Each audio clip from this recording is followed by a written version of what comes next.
After Benny was literally acting possessed while I was sleeping in his room, I went to go open the note that his parents left that was only for emergencies. And guess what it said? The note literally said, "Sorry for not telling you, run him a cold bath and call 911 if anything happens." I didn't know what to do, so I just went to go wake up Benny. So when I woke Benny up, he was really mad, and he kept trying to put his hands in front of my eyes and was telling me, "Please be nice to them, open up." And so long story short, I ran Benny a cold bath, and then he locked himself in the bathroom. So at this point, Benny has literally locked himself in the bathroom, and he's literally yelling out loud, "Please take her, not me, I won't tell anyone." This is the best part. So I called the police because I was scared for my life at this point. And the note that his parents left said to do that. So the cops tried calling Benny's parents, but they couldn't get a hold of them, but they got a hold of the grandparents. And eventually his grandparents came. So his grandparents come and they're like, "We're gonna take him to a priest." And they told me to leave. Story of the time a cop went in my car without my permission. So for a while, I was going to people's houses to do their nails. And I would do this in the summer, so a lot of my clients set up a table outside so that the smell didn't smell up their house too bad. I always feel rude to park in the person's driveway, so I usually park outside of their house on the side of the road. And this time in particular, I did just that, and we did her nails outside as well. At the time, my car had temp plates on it because I had just recently got it. And also, my car is a BMW 2-door with all tinted windows, so you cannot see inside of it, even if you tried. So I could understand why it looks a little bit suspicious. Luckily for me, my nail client's dog ended up running out of the fence into the front yard, right near my car. So I go with her to chase him, and I see the police officer opening up my car door. And I wasn't parked illegally or anything, and my temp plates weren't expired either. So he had no right to be opening up my car doors. So I ran over to my car and I was like, "What's going on? Why are you searching my car?" And he was like, "This is your car?" Okay, part 2 of how I got catfished and almost kidnapped. So we get seated, we ordered our food, and I start talking to him. You know, I was just trying to be nice and finish my meal, but it was literally so creepy. The whole time he's like, "Wow, you're so beautiful. How are you still single? Yada, yada, yada." I honestly just wanted to eat and leave so bad. So here I am texting my friend that I just got fucking catfished. And while I was going in and out of my purse, I dropped my phone on the floor. And I know you're probably thinking, "Oh, why the hell is she telling us that part about the phone?" Well, because I'm pretty sure that he put something in my drink. No, like he 100% put something in my fucking drink. So I hurry up and eat my food and drink my drink because I just wanted to get the hell out of there. And my drink tasted totally fine, like there was no bitterness or anything. So while he was getting the check, I went to the bathroom to call my friend. And as soon as I get into the bathroom, I start feeling so off. And no, it was not my anxiety from sus Chris. I also felt like I was gonna throw up. And my friend wasn't picking up at all. So I tried sharing my location with her, which I usually never do. Have you ever wondered what's going on in a serial killer's mind? I'm going to explain to you Ted Bundy in 2 minutes or less. Warning for graphic violence, sexual assault, and murder. Ted Bundy, growing up, described his childhood as perfect, and this was far from the truth. At a young age, Ted Bundy discovered that his parents were actually his grandparents, and the woman he knew as his sister was actually his mother who had him out of wedlock. When he found this out, he was very upset, according to his childhood best friend. When Ted's older, he becomes a law student, but he drops out and doesn't get a degree. And then he starts working for the Seattle Crime Prevention Advisory Commission, where he even wrote a pamphlet on rape prevention. Before Ted's first victim, there were 2 other women he had planned on assaulting but got spooked off. Ann Sparks was sleeping in her basement room when Ted snuck in and beat her with a metal pole, assaulted her with the pole, splitting her bladder, and then left her to die. On August 16, 1975, Ted was arrested when he was found slowly driving through the neighborhood. What they found in his car. So y'all, let me tell you about this conversation I had with one of my friends. I just couldn't believe it. Okay, so she came up with this really good idea. And I was like, "Yo, that's dope. You should do it." And she was like, "I can't. I just looked on Instagram and saw that they already have it." I said, "So why can't you do it?" She was like, "Because it's already on Instagram. Somebody already did it." I said, "Okay, so why can't you do it?" She said, "Because somebody already did it." I said, "Didn't Rihanna create Fenty like there wasn't Mac?" Did she not create Savage Fenty like we didn't have Victoria's Secret and other lingerie stores? How many McDonald's and Burger Kings are across from each other like they don't sell the same food? How many beauty supplies is selling the same bundle on the same block? Okay, the market is oversaturated, but it don't have a you, baby. Like if God gave you the gift, your gift gonna pop differently from theirs. Everything you touch prospers, so if they did it first, it don't matter. Yours gonna be different because the market is missing a you. And she was like, oh, I never thought of it like that. Yeah, Rihanna wasn't thinking like that either. She just created because God gave her a gift. And now look, billionaire. You sleeping on your dreams, kid. You sleeping on your dreams.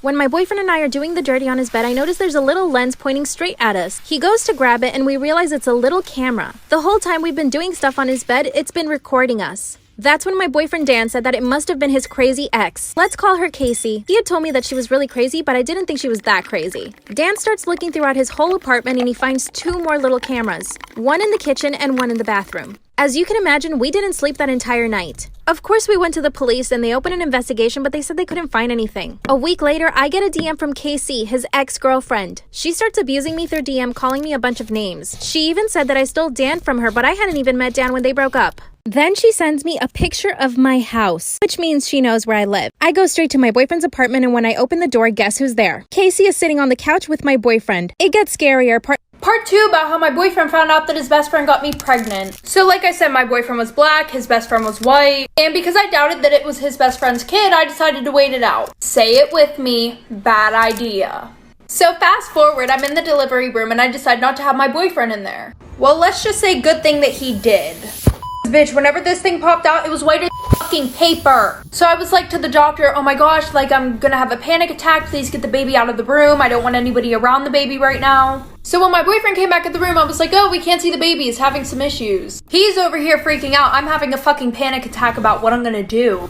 And they brought my kid back and I was like, that's not my kid. And this girl looked so confused. She was like, oh, okay. And my boyfriend and I are laughing. We're like, oh, haha, that's funny. Then she comes back into the room and she's like, ma'am, this is your kid.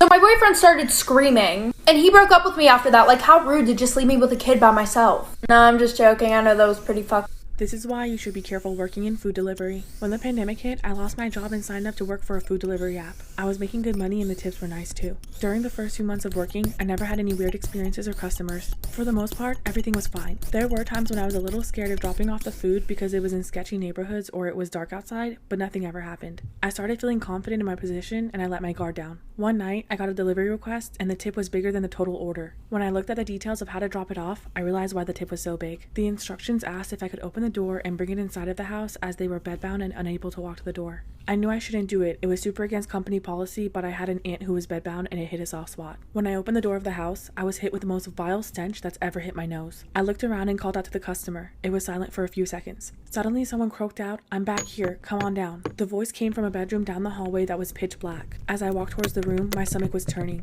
I entered the room and put the order down, but I didn't see anyone. When I turned around to leave, suddenly a man appeared in front of me. Be careful what you put in your body. In 2014, a couple returned to their home to find it trashed in baffling ways. There was lotion all over the door handles, all of their shoes had had their soles ripped off of them, and someone had dumped an entire can of paint all over the toilet. Despite the obvious break-in, the police come and can't find any evidence of theft, so they leave thinking the couple's not in danger anymore. That night, the couple hears scratching underneath their bed and what sounds like a crying animal.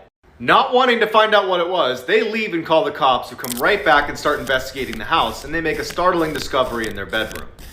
Wedged underneath the couple's bed was this 90-pound tiny little woman carrying a huge butcher's knife and a hypodermic needle. As they're taking this crazy lady away in handcuffs, one of the officers comes over to the couple and is like, so she was high on meth, and for at least 2 hours, she had been burrowing a hole in the underside of your mattress with that knife to get to you.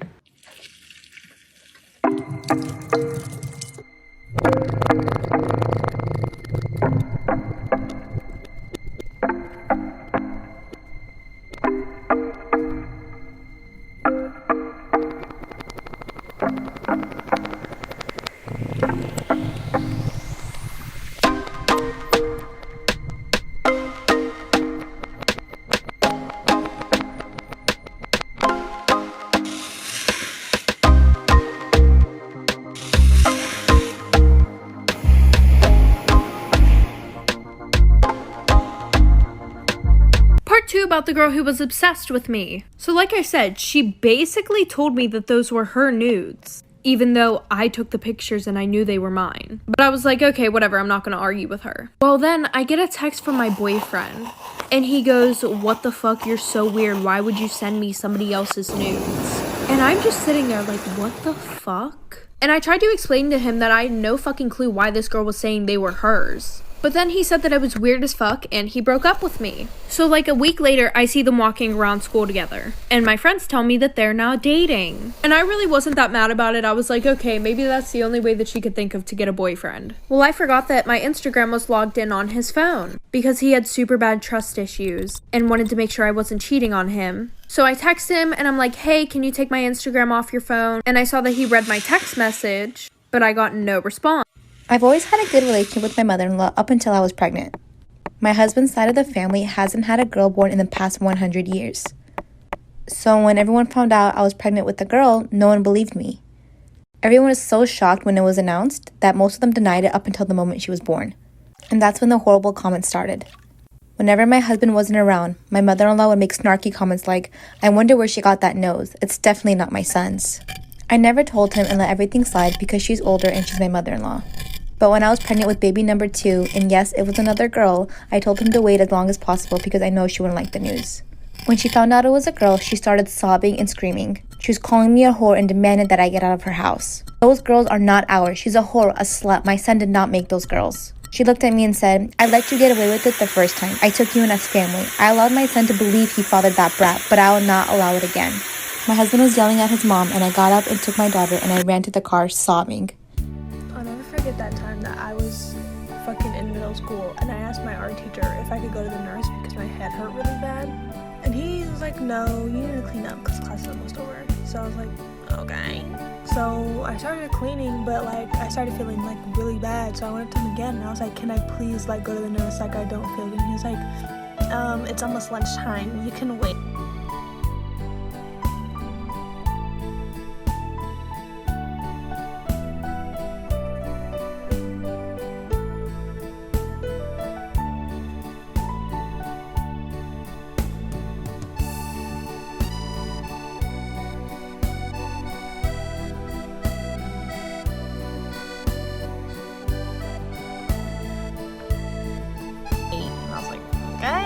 So I went back to my desk and all of a sudden I got dizzy as shit. The room started spinning. I felt like I was like about to die. Then my vision went blank, like completely black, but I could hear everything. And everyone was laughing at me. They're like, Zaria, what are you doing? Why do you look like that? And I tapped the girl next to me. I was like, can you walk me to the nurse? Like, I don't feel good. And she's like, you're joking. Like, you're not even being serious. And I was just like, okay, I'll walk myself. So I started walking and I ran into a glass door and I fell backwards, hit my head, and then I went to the hospital.